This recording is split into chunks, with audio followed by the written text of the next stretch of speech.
So this is a game I wrote in 8th grade for a school project, in English class. We were reading Tom Sawyer, the classic, and we had to do a big project about it. I don't know how long we had, but so some friends and I decided to write a computer game. It's written in DOS, which is why I'm using DOSBox here because it no longer runs in Windows, like at least not Windows 10. When it was written, it would have been about, I don't remember what time of year it was when we did the project, but it would have been 97 or 98. So you might be wondering why it was written in DOS in 1998 or 97 when Windows 95 had been out for 2 years or whatever. There are a couple of reasons why. The first was that it's simply easier to write a game in DOS than it is in Windows, and I didn't know how to write Windows programs at that time. The other reason is that I think the compiler that I had access to, which I think was Borland C++, that was my dad's, was a DOS-based compiler, and I think it had like a interface similar to QBasic where it didn't run in Windows at all. It was totally DOS-based. So that's another reason. Okay, let's go ahead and start this. So first we have to mount our local drive to the DOSBox, the DOS drive, and then we switch to it. See, we've got some files in there. So now we'll go ahead and run the program. So this is like the intro screen. You can see the credits there, just mostly me and my friends. I did all the programming, and I remember one of my friends helped with the game design, and the other kind of did the graphics. And I remember him for these graphics. This is a kind of tile-based game, and I remember draw the graphics actually on like a grid with the different colors indicated, and I would put it into the computer to actually generate the graphics. So let's go ahead and get started. So it's just the intro about what's happening. Obviously, it loosely follows the story of Tom Sawyer, pretty loosely, I think. There's the continuation of that. You're basically trying to implicate Injun Joe in a crime or something like that. And I guess Muff Potter was accused of it, so you're trying to prove his innocence. This just tells you some of the keys. Like you can turn around, you can escape or Q to quit, and R to restart. Good luck. One thing to notice about this game, so it's kind of like an adventure game a little bit. I kind of was inspired by Zelda, but it's also a bit like an old school like adventure game like King's Quest, because you're kind of like going around talking to people and getting items and things like that. But one thing you'll notice is if I go to change screens here, it's like the slow redraw, and that was because you can see the grand entrance to the cave. That's the cave over there, I guess. I am playing this blind in the sense that I haven't played it in years and years. Obviously it's not blind because I wrote it, but it's been years and years since I played it, so I'm going to kind of do like a live playthrough blind. That door's locked. But anyway, you'll see this slow redraw rate, and the reason for that was because I was basically drawing everything pixel by pixel. I know quote-unquote real DOS games at the time used special tricks that like would directly write to the graphics buffer or something to do smooth scrolling, like things like Commander Keen in actual professional games. But I didn't know how to do any of that, so I was just drawing pixel by pixel, which is why you see this slow refresh rate. Anyway, so let's start playing the game. So let's just try and go to some of these houses. I think most of them are locked. I guess it's not... The only way you can tell where the entrance to the houses are or where the path goes. So this is Muff Potter's house. Surprisingly unlocked, okay. Oh, you take one step. Reeks of liquor, that's nice. Okay. This candle fragment is old and deformed. Okay. I think you use this candle later. Obviously you do, otherwise I probably wouldn't have put an item in the game. For sure. Okay, let's try some of these other buildings. That's locked. Joe Harper's house. I guess it must have been another character in the story. You just kind of walk into these people, you can talk to them. Oh, he found an old rope. I'm pretty sure I'm going to need that rope. And he wants a bag of marbles. But I don't have that yet. Okay. So we're looking for a bag of marbles. I remember that this guy here is actually Huck Finn. How's it going? Do you want to do something? We lost a rusty key. So I guess I gotta find a rusty key. What's it to? He'll tell me if I find it. Okay. Okay. I do remember that if you get on this raft, you will float. Actually, I'll just do it. So the raft floats. You actually die because you kind of float across. This is supposed to be a river, even though it's ridiculously wide. But you'll float across the river and you just get stranded here, and then you basically die, and you have to start the game over, which is fine because we didn't get very far. But I can see that pissing you off if you did that. You got pretty far into the game, and then, the game's not very long, but if you got really far into the game and then you did that, basically, this is a school project, so I remember being under a time crunch. So things like saved games, things like that, were not implemented at all. Basically, you can die, as you just saw, but if you die, you basically just have to start over. So didn't have time to really implement a save game system or saving and loading games. Let's go talk to him again. I don't know that we really need to, but marbles, yes. Okay, so let's talk to him again. I don't know if you really have to talk to these guys to continue, but just to make sure. So I'm pretty sure this house is locked. Maybe there's a key somewhere. Okay. So I'm pretty sure there's nothing down this way. I kind of remember the map. I think you have to go down. I'm not sure. Oh, you know what? So if you go over here, you can see the shovel over here. I remember that's a key item because you can dig holes. So maybe we can go find that. I think you have to go down this way.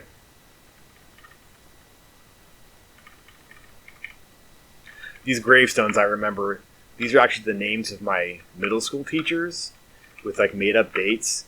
And I remember thinking later on that, wow, I mean, nowadays if somebody wrote a game like this and had their teachers on gravestones, they'd probably, send it into a psychologist or something. But at the time, I didn't mean anything mean by it. I just thought it would be a fun thing to include on these gravestones.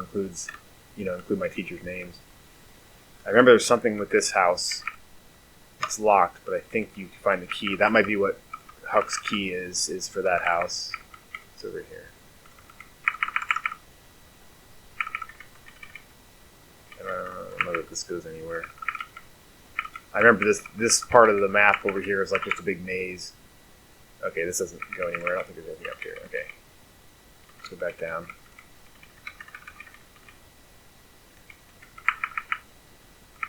Okay, working our way through the maze. I remember a lot of the maze has a lot of dead ends, which is just kind of meant to waste your time. So. Okay, now I have the shovel, so press D to dig.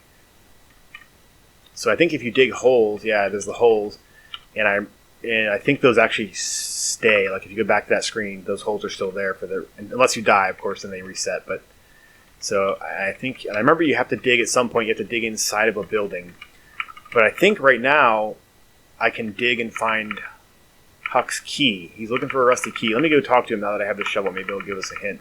Although I think I do remember where that key is roughly. Did you find the key yet? Nope. Can you remember where you left it? I think I lost it when me and Billy Fisher was playing in his huge yard. Where's Billy's house? The bottom house with the huge yard.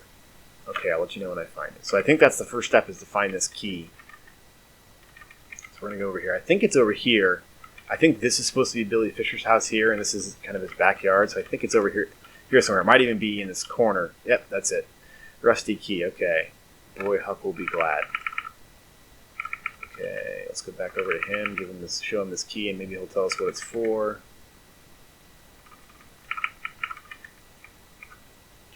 You found the key. Now tell me what the key is to. It's to the old haunted house next to the graveyard. Dig for treasure there. Okay? I'll go do that.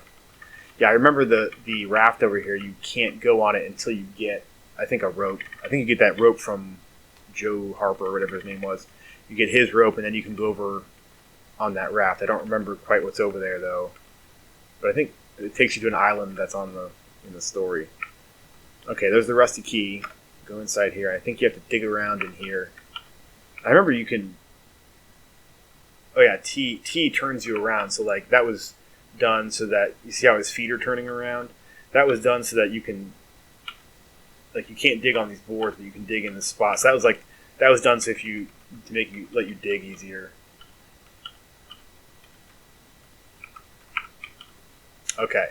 Silver key. What could that be to? A building? So let's go try these buildings because now we have a silver key. I feel like it's not to any of these buildings up here, but I could be quite wrong. I don't remember.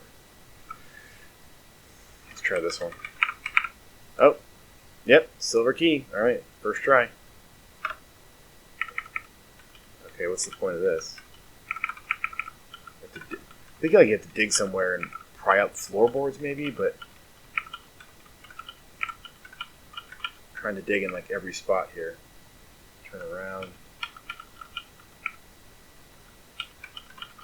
Okay, that's not working. Okay, how do I get out of here? Where's the door? There it is. So let's go. Let me talk to him again and see if he has anything new to say. Okay. Wait. It's just where did you get the key? He thinks Engine Joe dropped it. Tom Sawyer was quite an offensive story by today's standards. Engine Joe and N-word Jim. Very, very offensive. Okay. Different times, I guess, huh? Go up here. Dead end. So I think there's like another house over here somewhere. Don't remember quite how to get there. And you can also get to that cave somehow too. I think it's just one of these paths. Okay, there's the house thing I was talking about. Oh wow, okay. This is how you get it.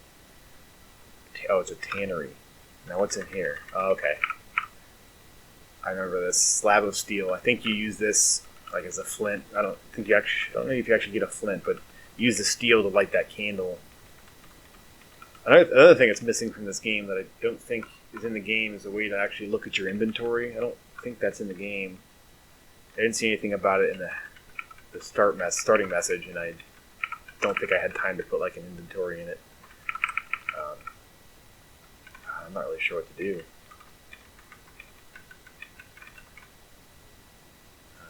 Shoot. Maybe I gotta find that bag of marbles.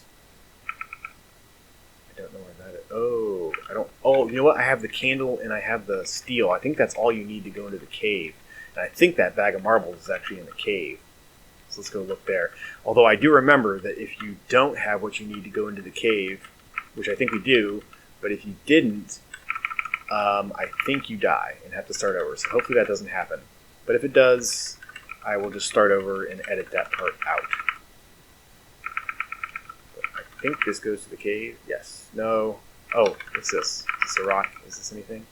Oh, heavy rock. Okay. Don't really remember what that's for, but maybe you need it with the steel and to use it with the steel to light the candle, like a flint and steel. I didn't think there was a flint, but maybe that rock is it. It should tell us once we find our way to the cave. Otherwise, I don't know what that rock is for. I do not remember that.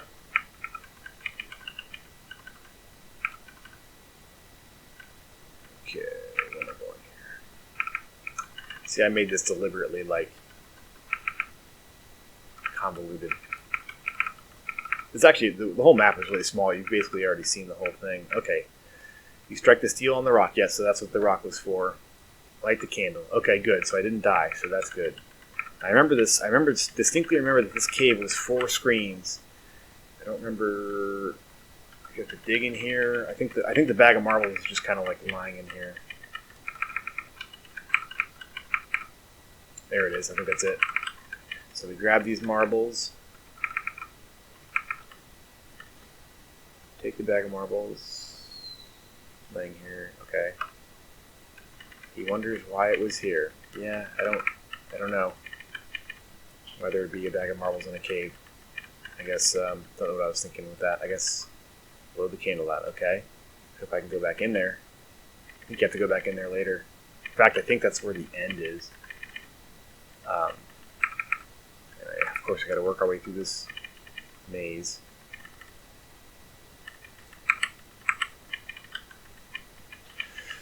Ho-hum, working through a maze. Okay, let's see if we can...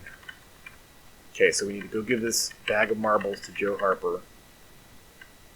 Yeah, there's really no, even though you can like dig anywhere, there's no real point to digging except for a couple points in the game. But I guess I thought it was cool that you can dig anywhere, so I made it like that. Okay, going to Joe Harper's house.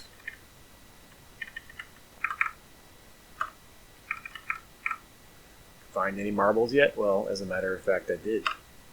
Now give me the rope. Hands you a rope. Okay. Now, I remember once you have the rope, I'm pretty sure you can go on this without dying. I hope so, because I don't want to start over. So animation going across this river. I think he like ties the raft up with the rope so you can get back. Yep, you tie the rope to the... Oh, the rock is the rock too, apparently. You hear snoring. Okay, I think it's Engine Joe sleeping over here somewhere. You have to step in a specific spot, I think. The snoring is very loud. Behind these bushes. Okay. Oh, you gotta press right as though to walk into the bush. Sleeping next to a tree. He starts to talk. Key, chest, under planks, top right, house by river. Key, chest, under planks. Top right. Okay, so upper right of that house. I knew there was something where you had to like dig up planks. Even though you normally can't do that. Okay, so we're going back over to the mainland. That's supposed to be an island, but I think it has a name. I don't remember what the island name is, but okay, so it's in here. We had to get the silver key to get in here. I think say upper right. Okay, I think it might have been a trigger where you couldn't find this unless you got that, unless you heard Engine Joe say it. Like if you come here and try and do this before, I don't think it works. I could be wrong. A gold key. Okay, you take it. Okay, so I think there's like a box. I should have explored that cave further, but I think there's a box. You dig up a box in that cave. I don't know what I'm doing here. I think you dig up a box in that cave, and you need the gold key to open it, and that's like the end, I think. How do we do this?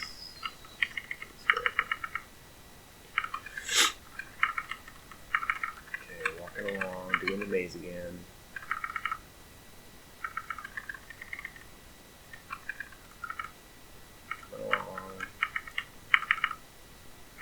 Pretty sure I should be able to get back in here the same with the candle and whatnot. So yeah, the marbles were up, so I think I go this way, and then I work my way over here. Oh, it's under the cross. I don't know if there was a clue somewhere in the game that told you. So here's actually where you have to use the turn feature to dig here, because otherwise there's no way to... Because you dig in whichever way you're facing, and there's no way to like face this unless you turn here. You found the treasure. You walk into it, and you unlock the treasure with the gold key, and you get hundreds of dollars. Win-win. All right, that's the end of the game. Pretty simple, pretty short. Then just kicks you back out again. A couple of things I wanted to say that I forgot about. You'll notice that the game has no sound, and that was mostly because I didn't have time to mess around with it. The game I wrote the year before, Persephone's Test, did have like some really, really basic beeping sounds, but I just didn't have time to mess with that for this game. Another thing I want to mention is that this game uses 16 color EGA. Yeah, so I didn't even try and do like more sophisticated graphics than that, and being limited to those 16 colors kind of kept it simple. It was written in the C language, which I had kind of just learned fairly recently. The compiler I was using, I believe, was a C++ compiler, but I did not know C++ at the time, only just C, so that's what this was written in. One thing, too, that I'll show you is that actually in college, I ported this game to Game Boy Advance just for fun. Had to make some changes, so I'm going to show you that now. So this is the GBA version of the game. Again, I ported this to GBA in college just for fun. This was also written in C. You can see it looks mostly the same. In this case, like hit this screen, the keys had been changed to be GBA keys instead of like the keyboard keys on a computer. You'll notice that the biggest difference is actually the graphics, which may or may not be noticeable. First, the colors have been brightened up a lot because the GBA had a notoriously dim, dark screen. The other thing you may notice is that I remember the original game had the DOS mode that I used actually had higher resolution than a GBA, so the tiles were like 20 by 20 pixels. In the GBA, I had to squeeze the tiles down to 16 by 16 pixels, so everything is actually a little bit different, a little bit lower resolution on the tiles. And you also notice that the screen kind of scrolls as you walk across it, and that was just because the way that the 16 tiles line up with the resolution of the GBA screen, you had to scroll as you went to make it work. And the other difference is that you'll notice that whole slow refresh thing is gone too. That was in DOS because obviously the GBA has a graphics hardware that you have to use, so there's not going to be that issue. But other than that, the game is the same. So I'm not going to play the whole game again, bore you with that. Yes, that's the GBA version. Basically the same game. All right, so that is Tom Sawyer, both versions. I will put a link in the description to my website where you can download either version of the game and play it for yourself if you want. So that's it, guys. Thanks for watching.